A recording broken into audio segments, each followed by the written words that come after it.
राजधानी लखनऊ के मोहनलालगंज में श्री राजपूत करणी सेना के राष्ट्रीय अधिवेशन में राष्ट्रीय अध्यक्ष महिपाल सिंह मकराना, उत्तर प्रदेश के प्रदेश अध्यक्ष दुर्गेश सिंह दीपू सहित कई राज्यों से प्रदेश अध्यक्ष पहुंचे। इस अधिवेशन में राष्ट्रीय अध्यक्ष महिपाल सिंह ने EWS आरक्षण को सरलीकरण करते हुए इसे 10% से बढ़ाकर 15% करने की मांग रखी है। उन्होंने तर्क दिया है कि राजपूत समाज के मजबूत होने से देश स्वतः ही मजबूत होगा, क्योंकि इतिहास गवाह है कि राजपूतों के कमजोर पड़ने पर दुश्मन देश पर हावी हुए हैं। डायमंड रिसोर्ट में आयोजित करणी सेना के महाअधिवेशन 2025 में देश के कोने कोने से कार्यकर्ताओं ने हिस्सा लिया। कार्यक्रम में श्री राजपूत करणी सेना के राष्ट्रीय अध्यक्ष महिपाल सिंह मकराना सहित कई राज्यों के प्रदेश अध्यक्ष मौजूद रहे, जिससे करणी सेना के जनाधार की शक्ति का स्पष्ट संकेत मिलता है। इस महाअधिवेशन में करणी सेना के राष्ट्रीय अध्यक्ष महिपाल सिंह मकराना मुख्य अतिथि के रूप में मौजूद रहे। वहीं कार्यक्रम का संपूर्ण संचालन और आयोजन प्रदेश अध्यक्ष दुर्गेश सिंह दीपू के नेतृत्व में किया गया। महाअधिवेशन के दौरान संगठन के विस्तार, सामाजिक उत्थान और युवा शक्ति को नई दिशा देने पर विस्तृत चर्चा की गई। साथ ही आने वाले वर्ष के लिए संगठनात्मक रणनीति और समाज के बीच जागरूकता फैलाने का संकल्प भी किया गया। मोहनलालगंज में करणी सेना के इस विराट शक्ति प्रदर्शन को ऐतिहासिक और प्रेरणादायक बताया जा रहा है। कार्यक्रम में शामिल हजारों कार्यकर्ताओं ने एक सुर में स्वाभिमान, एकता और संगठन शक्ति का संदेश दिया। Bureau report, Lucknow. इसको और आगे बढ़ाने का कर रहे हैं और 27 में क्या कुछ रुझान रहेगा? 27 का रुझान जो EWS की बात करेगा, हम लोग उसके साथ रहेंगे। हमें किसी भी पार्टी से कोई मतलब नहीं है। हमें हमारी बात जो सुनेगा हम उसका साथ देंगे। आज के इस अधिवेशन में कहाँ से सब लोग आए हैं? पूरे देश से लोग रणनीति बनाई जा रही है। पूरे देश से लोग आए हैं। हमारे राष्ट्रीय अध्यक्ष जी कार्य करने के लिए कार्य किस तरह करना है, किस तरह करना है, समीक्षा भी करनी है कि किस प्रदेश में क्या कार्य प्रदेश अध्यक्ष का हुआ। वो प्रदेश राष्ट्रीय अध्यक्ष जी हमारे इसलिए बुलाए गए हैं यहाँ पे।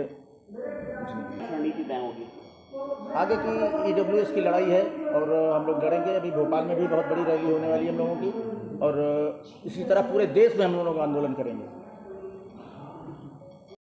EWS के आरक्षण में सरलीकरण हो राजस्थान की तर्ज पे, क्योंकि हमारी भूमि और मकान का कोई भी बैरियर अब वहाँ नहीं है। वहाँ 8 लाख का एक जो आर्थिक आधार बनता है, केवल वो आधार रखा गया है। हजारों लाखों स्वर्ण समाज के युवा उससे लाभान्वित हो रहे हैं। हजारों की संख्या में सरकारी नौकरियां उनको मिल रही है। 10% का जो रिजर्वेशन है EWS का, उसको बढ़ाकर 10 से 15% किया जाए, क्योंकि हमारे इसमें खूब सारी जातियां आती हैं। ब्राह्मण, बनिया, राजपूत, कायस्थ, पठान, ईसाई, इनके अलावा भी मतलब कम से कम कहते हैं कि 200 के समथिंग, 250 के समथिंग जातियां इसमें आ रही है, उससे भी ज़्यादा है। तो हमें उस आधार पर इस आरक्षण को हमें बढ़ा के दिया जाए। तीसरा, आने वाले नगर निगम और नगर पालिका जो पंचायती राज के चुनाव हैं, उनमें EWS के आधार पर बाकायदा सीटें रिजर्व हो।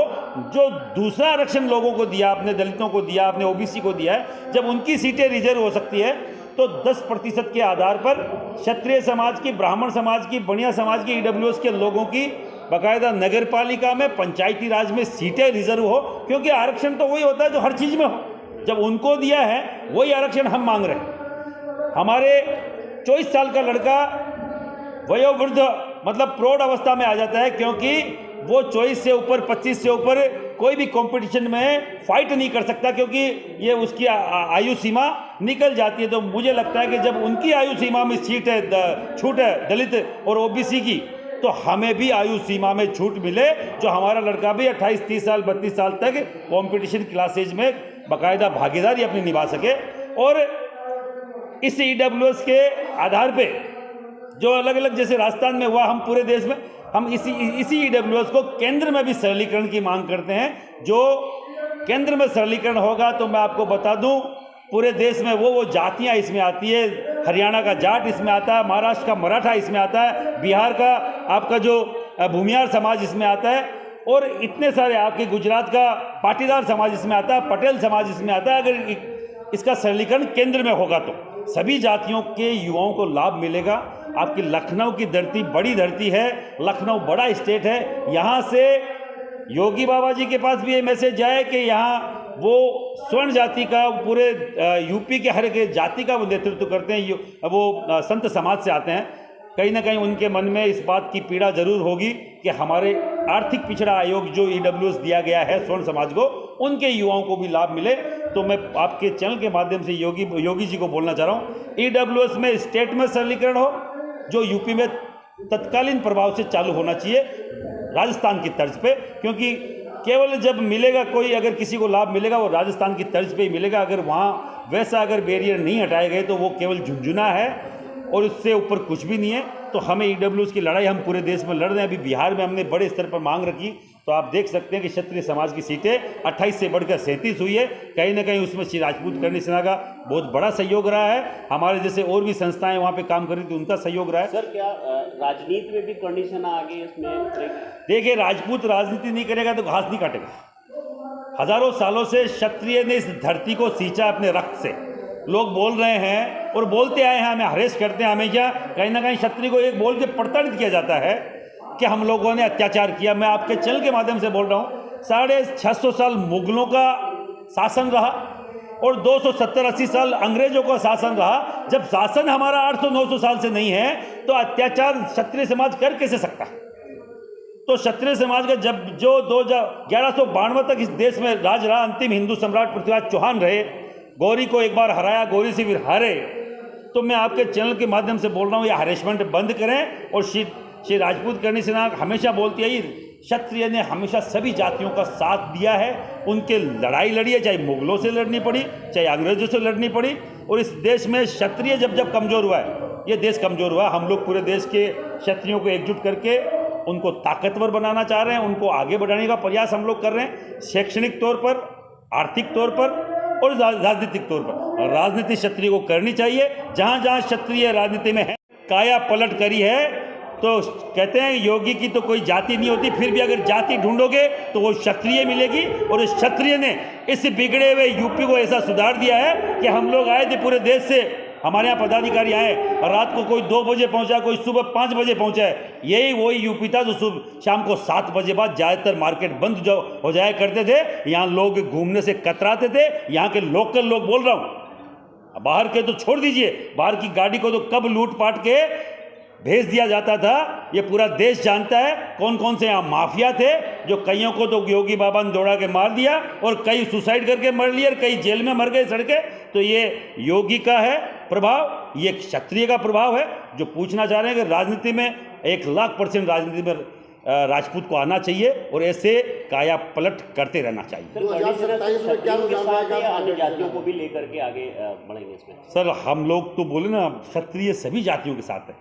योगी सबसे बड़े उदाहरण है, राजनाथ सिंह सबसे बड़े उदाहरण है। ऐसे राजपूत नेतृत्व जो कभी जातिवाद नहीं करते, सीधा सीधा बात करते हैं। राजपूत का इनकाउंटर नहीं हुआ क्या यहाँ पे? अगर राजपूत अपराधी है, राजपूत का इनकाउंटर हुआ। ब्राह्मण अपराधी है, ब्राह्मण का इनकाउंटर हुआ। अगर मुस्लिम अपराधी है, मुस्लिम का इनकाउंटर हुआ। कभी कोई भेदभाव यहाँ नहीं रखा क्षत्रिय। तो हम सभी को साथ लेके, करणी सेना भी सभी को। 2027 में करणी सेना का रुझान क्या रहेगा? सरकार, हमें ईडब्ल्यूएस में सरलीकरण चाहिए, पहली बात। और अगर ईडब्ल्यूएस की जो बात करेगा, हम उनकी बात करेंगे। हम उस नेतृत्व की बात करेंगे जो सभी के साथ बिना भेदभाव के काम करता हो। जब दलित की बात हर कोई पॉलिटिकल पार्टी कर रही है, तो ब्राह्मण, बनिया, राजपूत की बात भी पॉलिटिकल पार्टियों को करनी चाहिए। उनके भी अधिकार हैं, उनके भी युवा बाकायदा गरीबी से जूझ रहे हैं, बेरोजगारी से जूझ रहे हैं। तो उनकी बात भी कोई करेगा तो हम उनके साथ खड़े मिलेंगे। 2027 बाकायदा, अभी बिहार में हम चुनाव से 6 महीने पहले गांव-गांव ढाणी गए थे। आज सिनेरियो वहाँ का चेंज है। क्यों चेंज है? सीटें बढ़ानी पड़ी, ईडब्ल्यूएस पे वो बात कर रहे हैं। कल मैं नवीनगर विधानसभा में था, आनंद मोहन सिंह जी के लड़के चेतन आनंद वहाँ से लड़ रहे हैं और बाकायदा उन्होंने छाती ठोक के मुख्यमंत्री के मंच पे बोला है कि ईडब्ल्यूएस के सरलीकरण की बात विधानसभा में उठाई जाएगी। तो ऐसे अब हर कोई नेता अपने समाज की बात मुखर होकर बोलने लग गया है और मुखर होकर बोलना भी चाहिए। 27 में बीजेपी के समर्थन करेगी करणी सेना या? पॉलिटिकली हम समर्थन कभी किसी का न करते हैं न कोई बात। हम लोग जब हमारी बात नहीं मानी जाती तो विरोध जरूर स्पष्ट तौर पे करते हैं। पॉलिटिकली तौर पे हम समर्थन, सीधा मैंने बोला ना, जो क्षत्रिय की बात करेगा, जो ईडब्ल्यूएस की बात करेगा, वही देश पे राज करेगा और हम उनके साथ सहयोग करेंगे। बहुत धन्यवाद।